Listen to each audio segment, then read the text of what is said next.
मैं रिक्वेस्ट करूंगी जो भी हमारे लोग पीछे बैठे हुए हैं थोड़ा सा आगे आ जाए, थोड़ा शिफ्ट कर लें आगे. Once again, ladies and gentlemen, let's have a huge round of applause for Mr.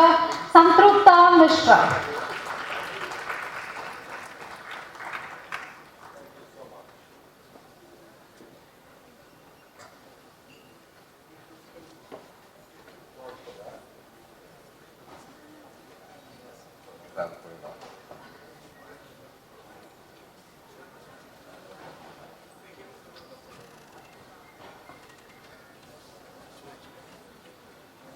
So bear with me a minute, I'm giving my colleagues to settle down in their seats.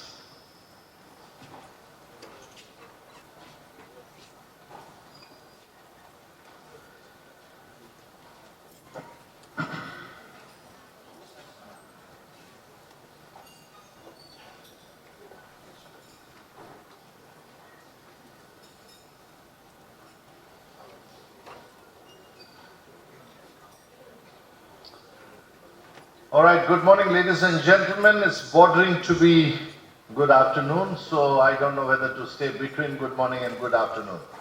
Whatever it is, my greetings. And to start with, I would like to profoundly thank the organizers of Kalinga Literary Festival for inviting me here today.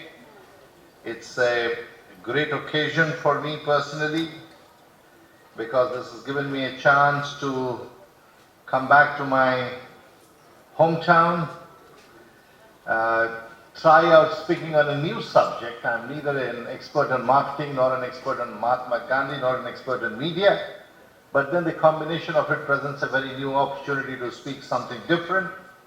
And of course, important thing is to remember the Mahatma Gandhi and of course reflect on his ideals and reflect on our own times.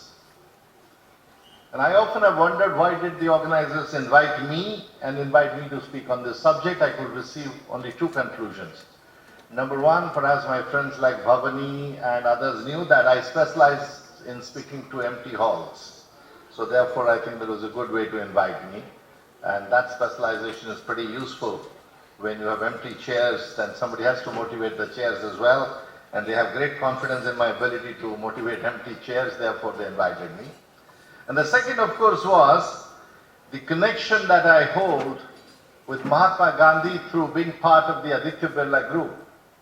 Many of you may not know this, that the patriarch of the Birla family, late Ghanshyam Das Birla, had a very close association with Mahatma Gandhi. In fact, even less of you, because you are millennials, many of you are young people who know that Mahatma Gandhi was shot dead in Birla House in New Delhi. And the Birla family donated the Birla house as a memorial to the nation.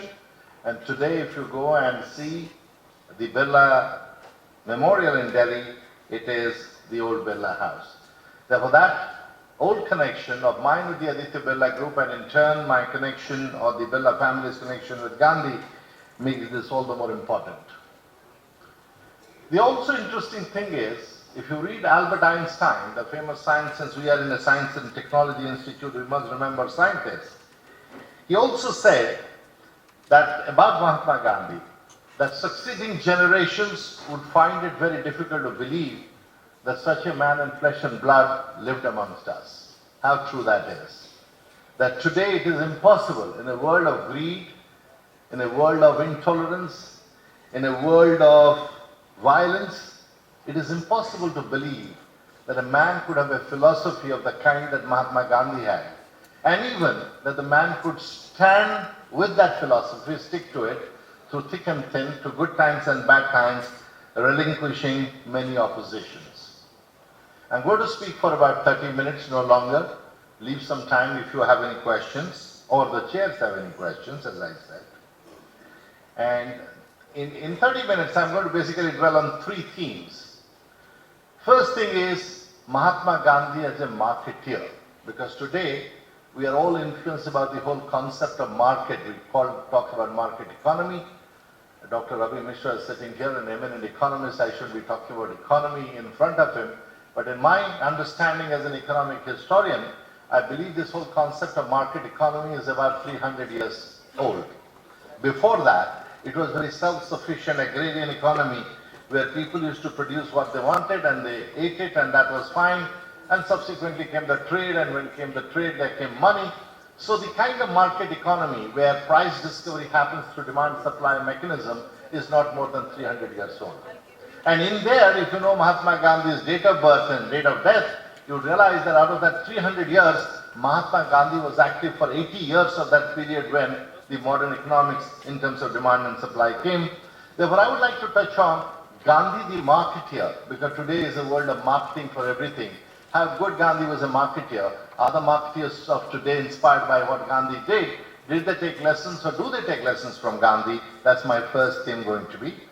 My second one is, how insightful was Gandhi's concerns about the market? It is not that Gandhi simply was a brilliant marketeer himself, but he had genuine, real, authentic concerns about market economy and the way the market operates. And therefore, what kind of insight that Gandhi had about market in good old days, 30, 40, 50, 60 years ago, those have turned out to be correct in a context of today. And therefore, in that context, I would also like to speak about relevance of Gandhi's prescriptions, his postulates, his principles, and his philosophy about our contemporary living society and market, and therefore what can we take out of that. But while I will focus on that, there is also an element of Gandhi that I've been asked to speak about, that Mahatma Gandhian media. Now that's perhaps something most fascinating about Mahatma Gandhi that we really have learnt about, that a barrister by training practiced multi-skilling, multi-education to be equally a powerful journalist himself. And if you think about Gandhi's ability to be a journalist, he understood the power of media, he knew how to use it for the greatest good, and Gandhi masterly mixed the medium and the message very powerfully. And many of you who would have studied about Gandhiji's three monkeys, I shall see no evil, speak no evil, hear no evil. If you remember the Gandhiji's three monkeys, Gandhi powerfully used the monkeys both as a medium and a message. And not many journalists, many authors, many writers are able to equally powerfully mix the media and the message, the medium and the message, and perhaps Gandhi used to do that extremely, extremely powerfully. His famous three monkeys and his ability to do that as a powerful journalist, as a leader of media and a great connector, has led recently Twitter to launch an emoji called Mahatma Gandhi, which is the ultimate tribute of modern marketing, because modern communication, modern media and modern marketing is all about Twitter. And if you find that Twitter's ultimate tribute to Mahatma Gandhi has been to create an emoji of Mahatma Gandhi today, and I think nothing more can tell us the relevance of Mahatma Gandhi is continuing giant influence and shadow over our contemporary life, even though he is long gone from us. And the beauty of Mahatma Gandhi's interaction with media and his ability to master the skill craft of media was that he understood the role of media very clearly. And in his words, the media had three roles to play. Number one, understand the feelings of people and give expression to it. Just listen to this carefully, what he understood as the role of media. Understand the feelings of people and give expression to it. Not simply mindlessly report things. Understand the feelings of people.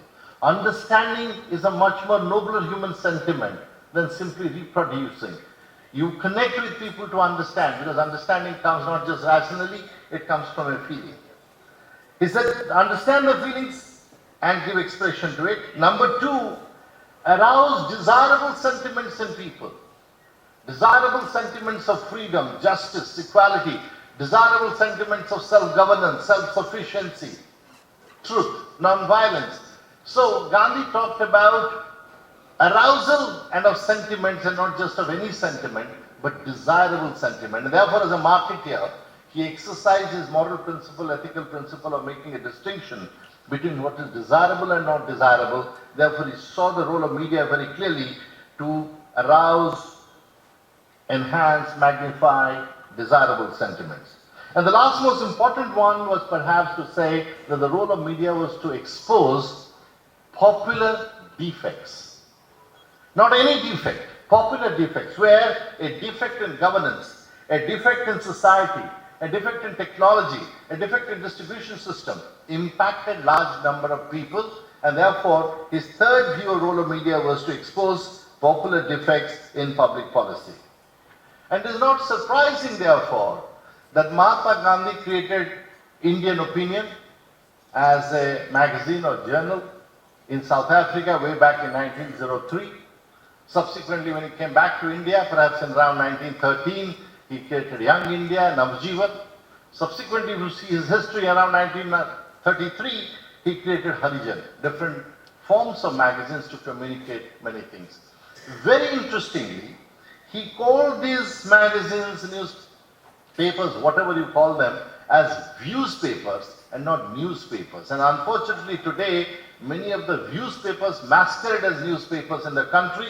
They actually are expressing vested interest, partial views, but pretending to be newspapers. And that was what was the beauty of Gandhi, that he wanted to make sure that there was a degree of authenticity about what he was saying, expressing views of people on behalf of the people to arouse those desirable sentiments that we talked about, and that is what Gandhi and media's relationship was.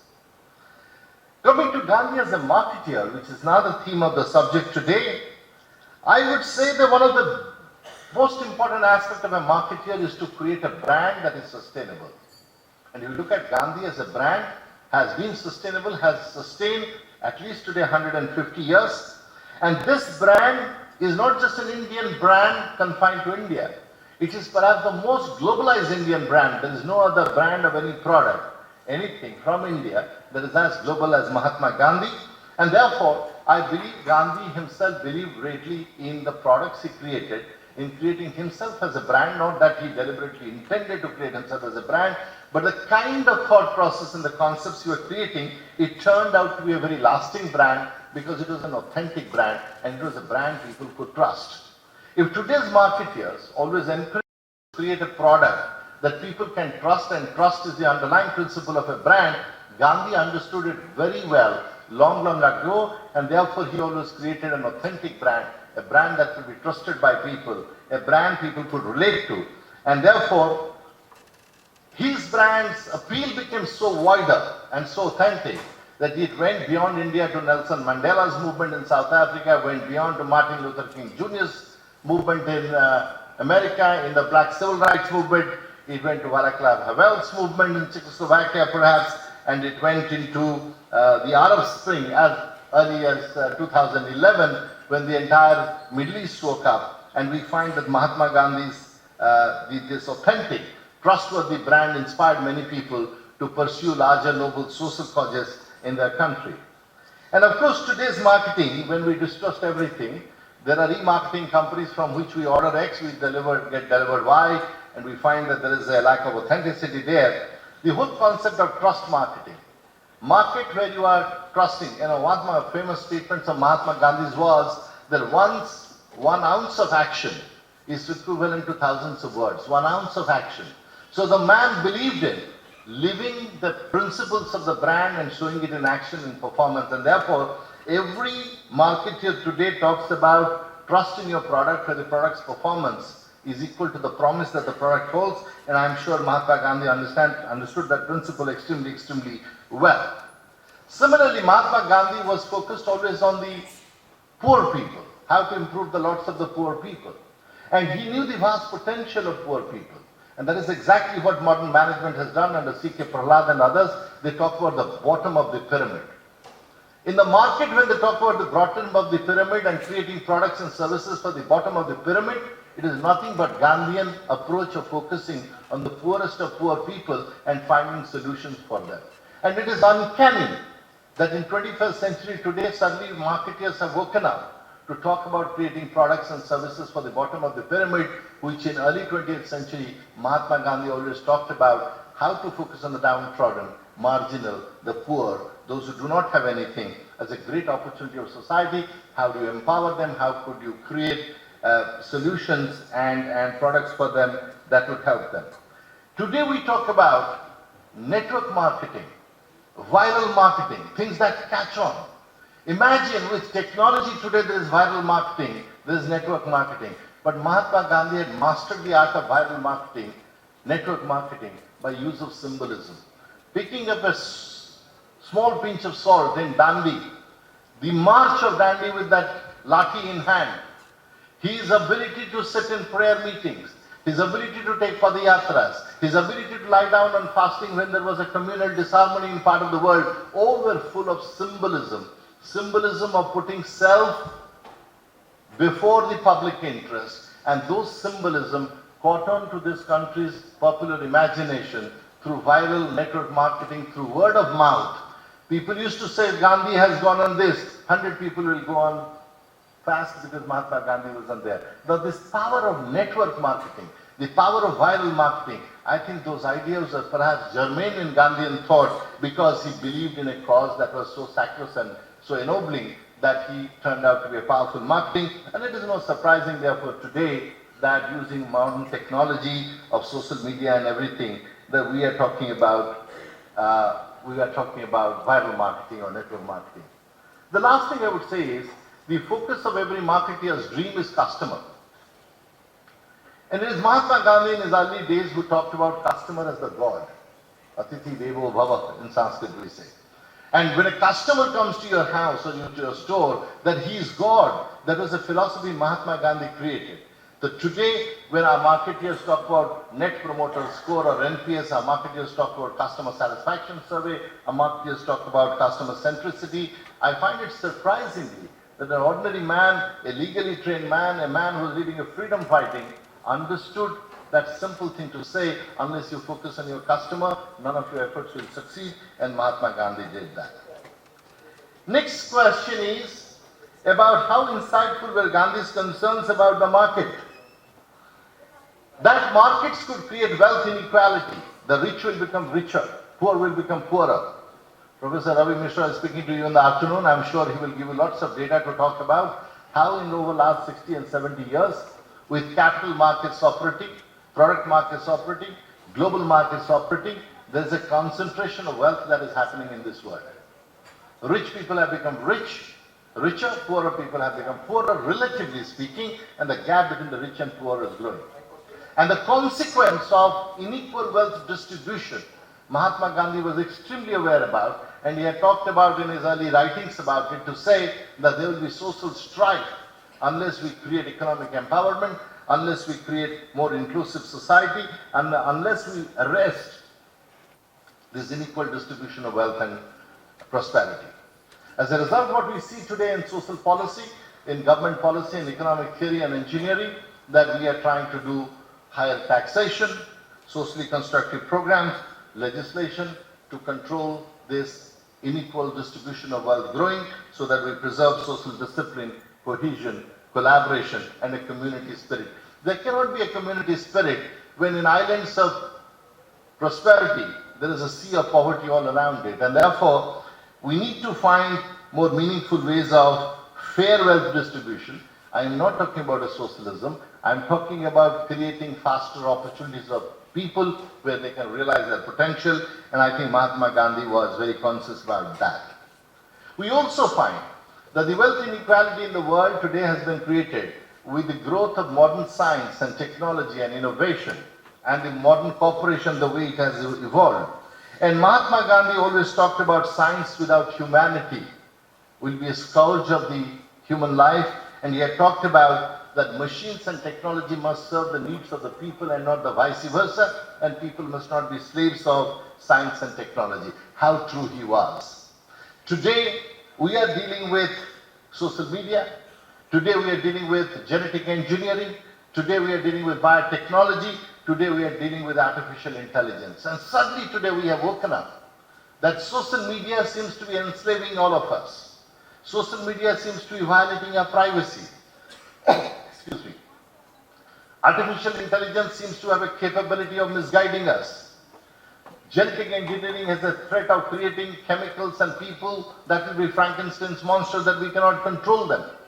And Gandhi anticipated the downside of this science technology and unbridled creation of technology and science and machines that will make human being subservient to the cause of technology. And he who had warned us, not because he did not want technology and science, he believed that we need to create appropriate technology and science that serves the needs of humanity and community at a stage of their development relevant to the context of that society. Very often those of us who want to criticize a school of thought, sometimes without reading enough, irrationally criticize, and obviously Gandhi has been a subject of irrational criticism, as has been Adam Smith or Socrates or Plato or Karl Marx and everybody. There will always be an ideological school whose only joy is beating down the other school. I think without getting into that, if you do a sensitive critiquing of theories and philosophies of different people, you come to the conclusion, thank you so much, ma'am, thank you. You come to the conclusion that Gandhi had looked at the context of India, context of poor societies that he experienced in South Africa, context of perhaps the marginalized in a rapidly westernized capitalism called UK in those days, and believe that we need to have a policy that guides the growth of science and technology, and I think he had warned us about that adequately. It is Mahatma Gandhi who said, the world has enough for everyone's need, but does not have enough for everyone's greed. And today when you look at the greed that has led to global destruction, accumulation of industrial waste, pollution, climate change, how prophetic what Mahatma Gandhi do say that do not promote unbridled consumerism that is going to destroy the world, depletes its resources, changes its climate, and therefore threatens our very own existence for this beautiful planet for hundreds of years to come. That was again a very insightful thing. He was not a science and technology guy. As we discussed, he was a lawyer who bumped into being a journalist, bumped into being a leader of a national movement against enslavement.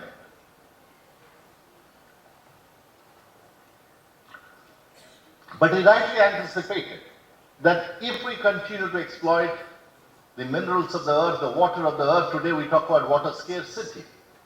None of us have asked this question. This country that had a lot of water, what happened to that water? Where did it go? If the water tables have depleted, okay, why have they depleted? The rains have reduced, why have they reduced? That is not to say we must not have development, must not have great roads, we must not have dams, we must not have electrical power. We must have all of that. But what we need to have is a balanced, sustainable development as to how to preserve and protect the planet. And that was the Gandhian insight that he talked about 60, 70, 80 years ago that seems to be materializing in a dangerous way for us, and there is still a time that we can pull back on that. The another wonderful thing Mahatma Gandhi talked about that seems to be a more moral philosophization, he talked about dignity of labor.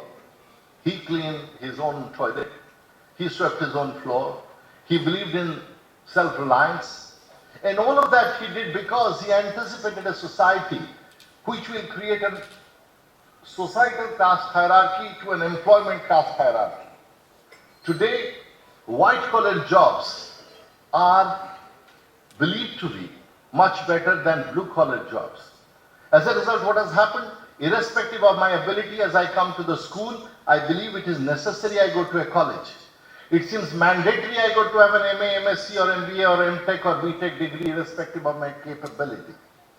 I remember, I think it's Gardner who said, and I quote him, it's a beautiful sentence many of you have heard, perhaps.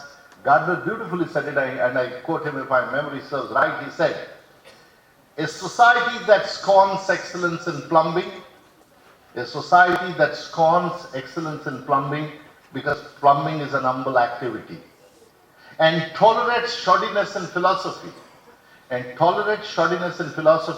because philosophy is an exalted activity, will neither have good plumbing nor will have good philosophy, neither its theories nor its pipes will hold any water. And that was his statement. Now that relates to what Gandhi talked about, dignity of labor.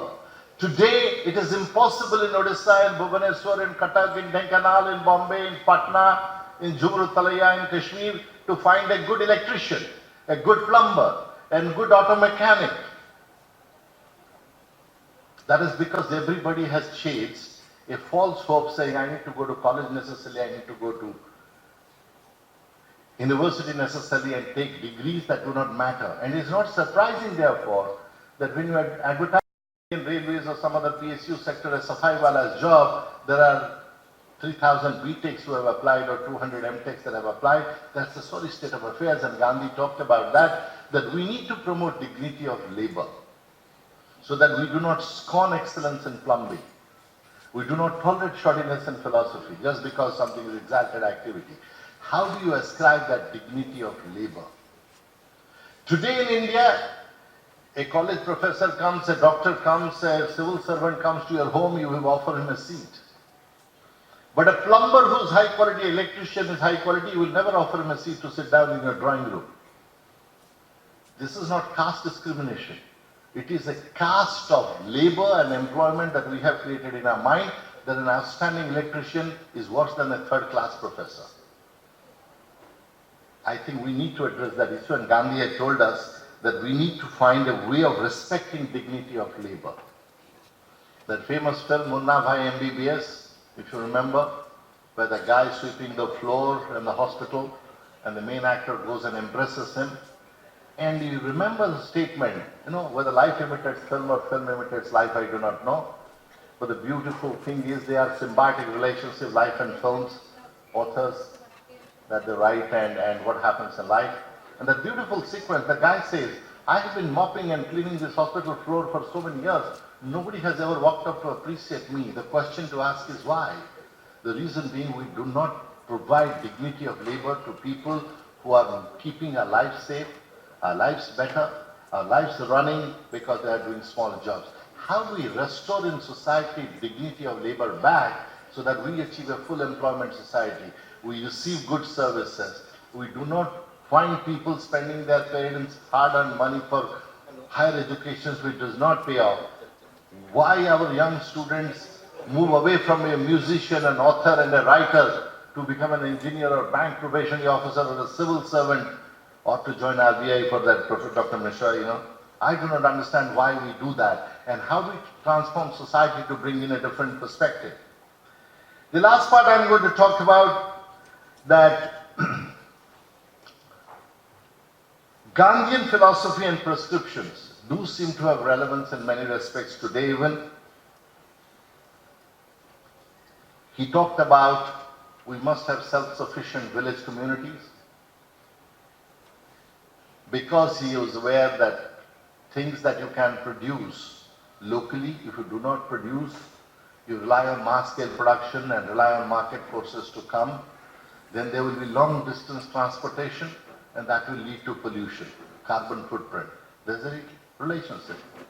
So when today the neighborhood Panwala in Indian village was producing Rakhi for Raksha Bandhan, which I'm told is coming on 15th of August, today when that Raksha is getting replaced by Chinese-made Raksha, coming all the way, I have nothing against Chinese. I admire their diligence, their hard work, their industriousness, their commitment to their own country. But the point is when a Rakhi comes from China to here, it creates a carbon footprint. When the villager neighborhood shop that was producing, that Rakhi slowly goes out of business because mass produced one becomes cheaper, it creates CO2. Now the question is, Gandhi was as globalizer, and many people may criticize Gandhi, perhaps he was too narrow or he was Indian. No, he always talked about that famous sentence, I do not remember, that I keep my windows open so that the winds of civilization come into my room. Now the winds of civilization can be the ultimate form of somebody welcoming whatever there is to learn from other places. I'm glad when we are talking today in economy about MSMEs, small and medium enterprises, micro enterprises. I hope they bring back the economic power to local communities, small entrepreneurs who are likely to create local jobs, meet local needs. I think that should be perhaps one antidote to concentration of economic wealth that Gandhi was concerned about. Gandhi used satyagraha and boycott as powerful economic tools against the British. Those of us who understand cash flows in corporations know that the moment your cash flow chokes, you are finished. You are going to get into liquidation, bankruptcy. Gandhi knew that if we boycotted foreign goods and products and through satyagraha, non-violence, resistance to this, the cash flows of Britishers will get choked and a capitalist system cannot work without cash flows. Today I find consumers voluntarily are rebelling against products that use child labor, rebelling against products that are polluting, rebelling against products that are unethically produced or not are ethically produced. I think there is a great lesson for consumers to learn of satyagraha and boycott to enforce ethical, green, sustainable production methodology, etc. But again, the problem is sometimes political ideology gets in, vested interests get in, and there is a manipulation of kind of ideological battle against corporations. I think only when organized activity gets into that, that becomes a problem. But when it becomes a people's movement that as Gandhian envisaged, and in the people's movement people are adopting non-violent methods of satyagraha and boycott, I believe there will be responsible production. Another facet of Gandhi's self-sufficient mode was creating model villages. Sanitation, economic activity, education, healthcare, all available there. And today I find we are exactly doing that through corporate social responsibility programs of corporates by partnering with the community and the government to create model villages and self-sustaining societies in near about. Gandhi again, when talked about it as everyone's need but not everyone's greed, talked about resource conservation, responsible consumption. And all of this is going to help us in conserving our society's resources, including scarce resources like mineral resources, water, etc.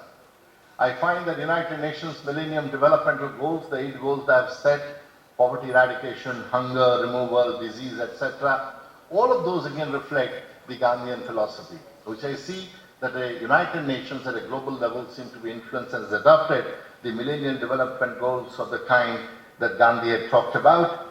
Similarly, the whole idea of trusteeship. Gandhi talked about that we hold the nations of countries and corporations in trust on behalf of the shareholders and the community. We must make responsible use of that. And I find that we today in business talk about shared services. Shared services, nothing but a form of trusteeship, where instead of everybody creating things for their own, you share resources and therefore you conserve the conspicuous consumption of resources. Finally, Gandhi talked about inclusive society. And that inclusion of Gandhi was in the broadest sense: women, physically challenged, marginalized, those who belong to socio-economic backwardness, different ethnicity. I think that message of inclusion is going to create holistic development of society, and I think that is going to be very, very relevant. I would like to conclude, ladies and gentlemen, by quoting from Pearl S. Buck, the famous author, who said a very simple line. He said, "Oh India, only dare to be worthy of your Gandhi. Oh India, only dare to be worthy of your Gandhi." Therefore, I appeal to all of you that we must understand the philosophy of that great man and try and live that in our own way, and any small ways we can do will go a long way in building a new prosperous India. I thank the organizers of Kalinga Literary Festival for inviting me. I hope your conference brings some new ideas for prosperity of this region and of this country. Thank you very much.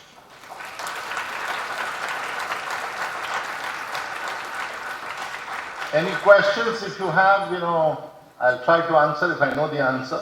Otherwise, I would have my colleagues here. I'll request them to answer the question. Thank you. Yes, ma'am.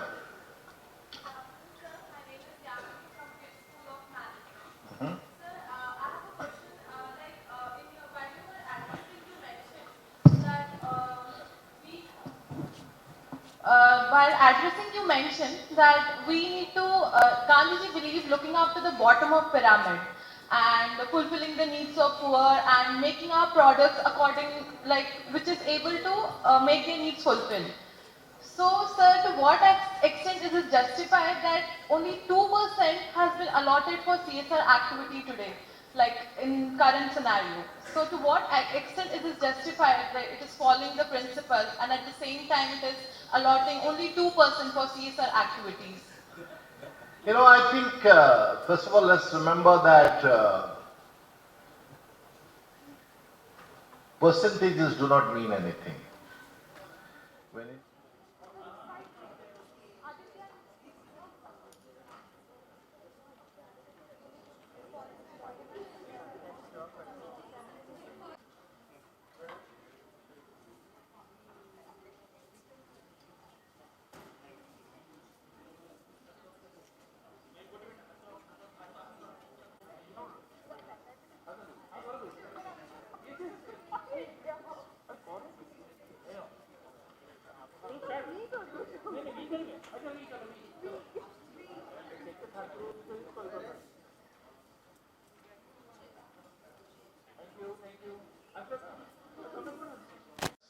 The customer has voice and the customer has information. Therefore, when all these three things are present, the customer is making the decision, and you as a producer, you are not dictating to the customer what to buy and when to buy, where to buy and how much to pay for it. And therefore, I think losing sight of the fact that customer is the king will be a mistake. Thank you, sir. Thank you. Yes, sir. I have been the head of a central university. I have been the head of a central university. Right, sir. And from that point of view, I have been interested in getting investment from the private sector. We all know about the contribution which G.D. Birla made in terms of the freedom struggle and hosting Mahatma Gandhi. But why is that, sir? Barring the Tatas and the Birlas, Indian capitalism has not been as effective in terms of secular philanthropy.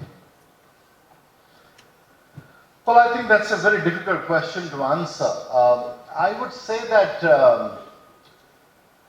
the desire to engage in such activity is growing, and it is coming in different forms. You know, we today run 54 schools with 50,000 children studying. I have a school in Bhubaneswar that I inaugurated 2 years ago, newly built by me. It's as good as any school, and all our schools are not for profit. We do not make a penny out of those schools, rather we subsidize. I think our wealth is relatively new by our entrepreneurs. We must understand many entrepreneurs are first generation. So the tendency of human psychology is, when I'm first generation wealth, I'm first trying to do for myself, my children, then I'll do for others. Birlas have wealth for last 6 generations.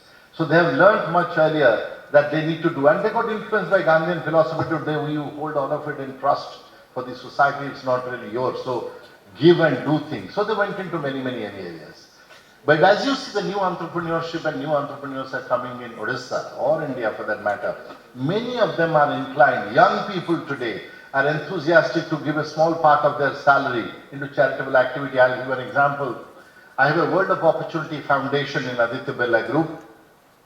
We call our employee value proposition as a World of Opportunity, and we created a World of Opportunity Foundation for our own managers to contribute voluntarily money so that we can give scholarship to our workmen and supervisors' children when they get admission to great universities but they do not have money.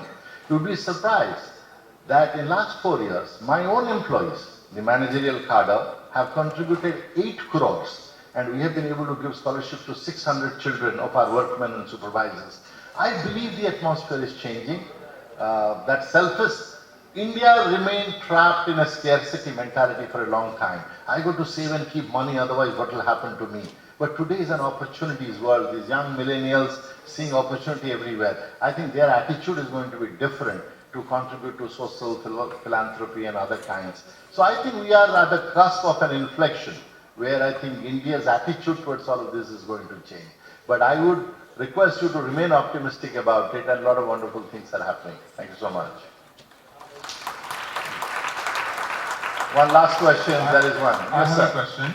Sorry. Here right in the front row. Here, sir. Oh, okay, sorry, yeah. I've heard you on many occasions, and I only have appreciation for your eloquence. My question is related to marketing.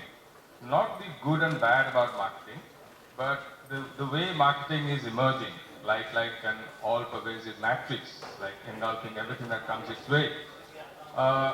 Do you think marketing is absolute need for every product, or at what stage marketing should stop and let the product do its own marketing? Well, I think marketing is necessary for every product of a different kind at different stages of life of that product. And the focus of marketing must be different at different stages of the life of that product. When a new product comes, the focus of marketing is to create awareness and create awareness about distinction of this product from the existing products, or the superior value the product can bring to the customer. That should be the focus. When the product gets older and tired, I think the marketing's focus can be that it is not a tired product, but you are upgrading with newer features of technology and keeping in mind your consumers' need, you are building in and doing something new. That's the next generation of marketing focus. So I believe that every stage of life of the product must determine what should be the marketing focus of the organization. Is marketing always necessary? Can a product do without marketing? Possibly yes. But it depends on, again, how much investment has gone into creating that product, and can you afford not to get a return on that investment in a limited period of time. If you have that kind of appetite, you can always do that. But imagine a pharmaceutical product. If you have invested billions of dollars to discover that drug molecule that can eliminate diabetes, eliminate obesity, then, for example, the faster, and if it has costed you millions of dollars to kind of create that product, the faster you can take it to the target population who could use it, be it medical community, be it the chemists, be it the patients and all others, then perhaps you get a return on that investment much faster. But none of us have so much of money that we can endlessly pour money into some product or service without getting a reasonable return on it. By reasonable return, I don't mean naked profiteering. But in reasonable return means you should earn a percentage or two ahead of the cost of capital, so that the investment of that is justified. Because many entrepreneurs, when they invest money, it is not their personal money. It is the public's money who, trusting a business proposition, have invested. So you have a duty to the customer and you have a duty to the shareholder as well. So the whole idea of managing a corporate is about balancing between this kind of competing interests, and how do you say you optimize all of that? Thank you. Thanks, All sir. that sounds very good, but in reality, don't you think all of it is so predictable? No, sir, I won't say. See, look, it is not about everything sounding good. You must start with a philosophy and implement. And as you go implementing, you must learn from it what is working and not working. None of us were born with an idea as to how to solve a human problem. We try, we learn.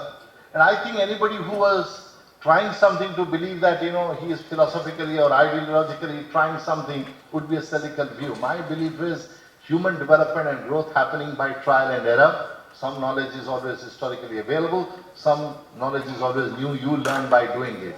And I think from the School of Management. Sir, in your entire session, you talked about the philosophies and core values that were taught to us by our father of nation, none other Mahatma Gandhi. Sir, but in this particular economy, the recent economy that is driven by greed itself, are in these institutions, all the manufacturing firms, not following the very core principles on which they were built upon? And how are they supposed to tackle this particular problem they have right now? I think we can tackle the problems through enlightened consumers, enlightened managers like you, young ones who are being trained in institutions, enlightened government, enlightened regulators. I think all of them have to come together to continuously have dialogue and exchange views on what is the best thing to be done. If you are repeatedly having floods in a state, to say that we should not build a dam would be an extremely wrong thing. But to say that I will build a dam where hundreds of acres will get submerged and all trees will go, that will be equally a bad thing. So therefore the dialogue between stakeholders to find an optimum solution to a human problem is the way forward. That is how different knowledge, different experts, different interest groups, different people on platforms like this or other platforms must come together. Because no truth and no problem can have one facet or one solution. And as I said to the gentleman earlier, we must always experiment and continue to figure out what could be the best for all of us. Thank you, sir. Thank you so much. Thank you again. Bye-bye.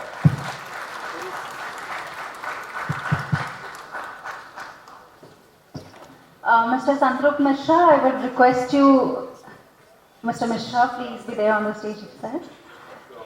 Thank you so much for those wonderful words. I guess it was one of the most anticipated sessions of this day, and most of our people in the audience, in fact all of them were actually glued to the whole session. So let's have a huge round of applause for Mr. Santrupt Misra.